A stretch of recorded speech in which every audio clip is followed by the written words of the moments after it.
The use of personal testimony is the most effective vehicle for doing stewardship. Church growth, personal testimony is used most significantly to communicate with people like baby boomers and whatever. Personal testimony. The method of evangelism is inevitably a method of testimony. There is something special when a person gives personal testimony. It goes out of personal experiences.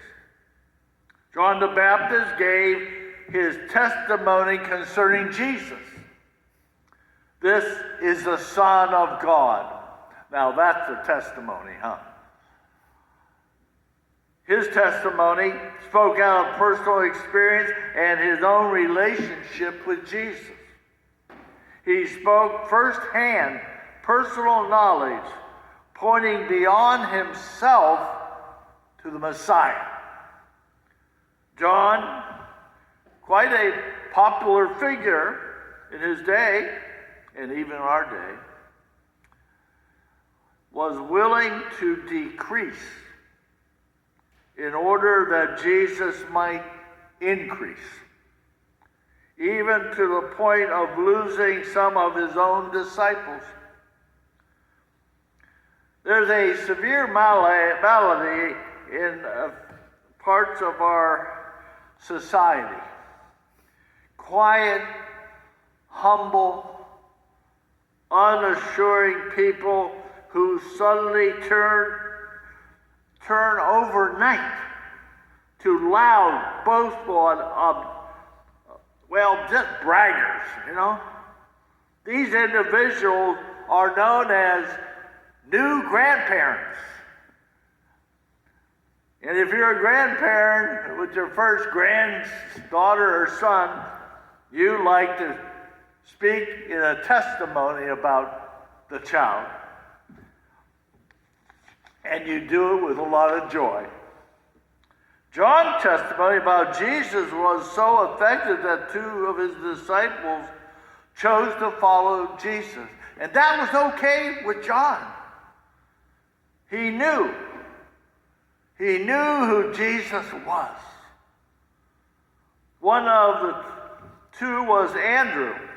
Andrew, too, spoke a personal experience, having spent some days with Jesus. The Bible says the first thing Andrew did was to go and find his brother Simon and tell him of his testimony. The Greek word is proton, which means immediately or straightforward. Although he was the first one to win someone, it was the last time Andrew would be first. From then on, he was always listed as Simon Peter's brother, Andrew. Another glowing characteristic of Andrew's testimony was with John, was that he was willing to be second. He just wanted to bring others to Jesus. Of such is the kingdom of God. These quiet, unassuring, non-headline seeking persons. Shouldn't we all be like that? Ready to testify to Jesus Christ in our lives. Andrew did that. Didn't have to be first or anything. He was focused on bringing people to Jesus. A testimony can be shared where do you think? Right where you're at. Andrew's characteristic of testimony that was would be well incorporated into our own. He began where he was. Stay at home. He went and followed his brother. Often a great testimony of our spirituality in the home among those who know us best. One of my professors once said, if you can be a Christian at home, you can be a Christian anywhere. But if you're not a Christian at home,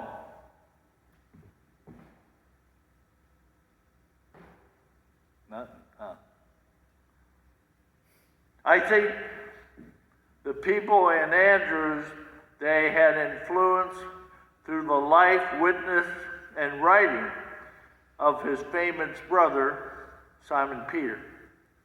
There is a story of a German schoolmaster who would bow in front of his class, his students, every morning. Someone asked him why he did such a thing. I bow before them each day, he replied, because you never know what one of these students may become. One of those students was a young man. His name was Martin Luther. Only God, the Eternal, can prove our testimony worthy. So you have this tool. Use your testimony to wherever you're at, sitting in Burger King or a restaurant. Somebody wants to sit down and talk to you. You may just interject an invitation to come to church. That's a testimony. There was a cab driver, a story that I found many years ago about a cab driver who in one evening gave his testimony. It starts like this. 20 years ago, I drove a cab for a living. When I arrived at 2:30 a.m., the building was dark except for a single light on the ground floor window. Under these circumstances, many drivers would just honk once or twice, wait a minute, and just drive away. But I had seen too many impoverished people who depended on taxis as the only means of transportation. Unless the situation smelled dangerous, I always went to the door. This passenger might be someone who needs my assistance. I reasoned myself. So I walked to the door, knocked. Just a minute, a sound of a frail elderly voice. I could hear something being dragged across the floor. After a long pause, the door opened. A small woman in her 80s stood before me. She was wearing a printed dress, a pillbox hat with a pin on it, like someone out of the 40s, out of the 40s movie. By her side was a small nylon suitcase. The apartment looked as no one had lived there for years. All the furniture were covered with sheets. There was no clock on the wall, no knickknacks or utensils on the counter. In the corner was a, cardboard box with a few photos and glassware. Would you carry my bag to the taxi? She asked. I took the suitcase to the cab and returned to assist her. She took my arm and we walked slowly out to the cab. She kept thanking me for my kindness. It's nothing, I told her. I just try to treat my passengers as if I would want my mother treated. Oh, you're such a good boy, she said, as we got her in the cab. When we got, she asked, here's my address. Could you drive through downtown for me?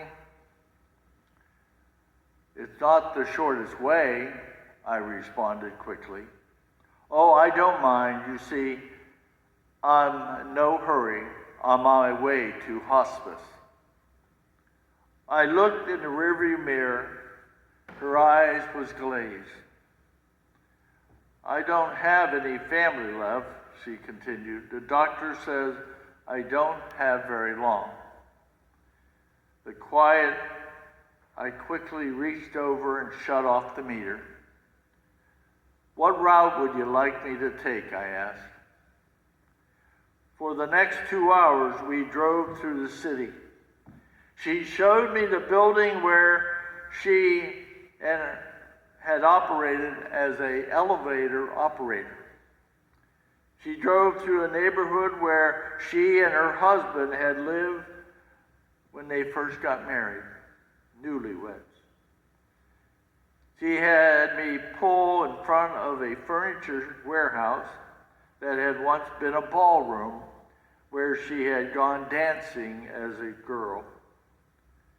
Sometimes she asked me to slow down in front of a particular building or a corner, would sit there just staring in the darkness, saying nothing.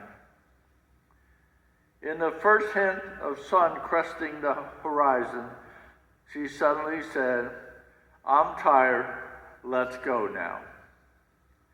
I drove silently to the address she had given me. It was a low building, like a small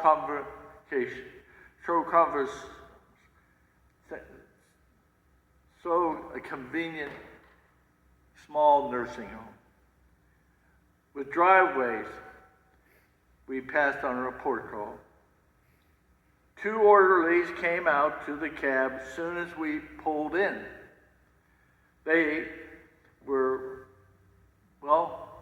focused on their duty, watching her every move. They must have expected her. I opened the trunk, took the small suitcase to the door. The woman had already seated in a wheelchair. How much do I owe you? She asked, reaching for her purse. Nothing, I said. Nothing. Well, you have to make a living, she said. There'll be other passengers. Almost without thinking, I bent and gave her a hug. She hugged me too tightly. I gave an old woman a little moment of joy. She said, thank you. I squeezed her hand and then walked into the dim morning light. Behind me, a door shut. It was the sound of a closing of a life. I didn't pick up any passenger that shift. I drove aimlessly around, lost in my own thoughts. For the rest of that day, I could hardly talk. What if that woman had gotten an angry driver or one who wasn't impatient, at the end of his shift? What if he refused to take the run and could honk once and just drive away? on quiet review, I don't think that I've done anything more important in my life. We're conditioned to think that our lives revolve around great moments. But great moments often catch us unaware of beautiful, wrapped in what others may consider small ones. People may not remember exactly what you did or what you said, but they will always remember how you make them feel. But if you might help make the world a little kinder and maybe a little more compassionate in your testimony. Life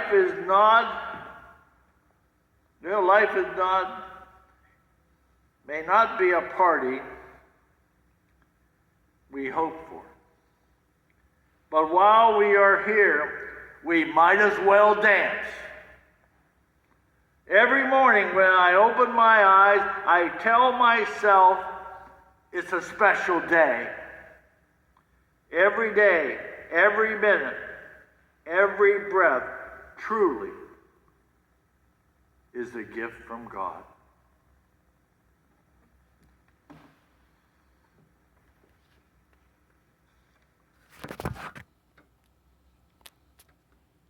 Let us turn to our insert number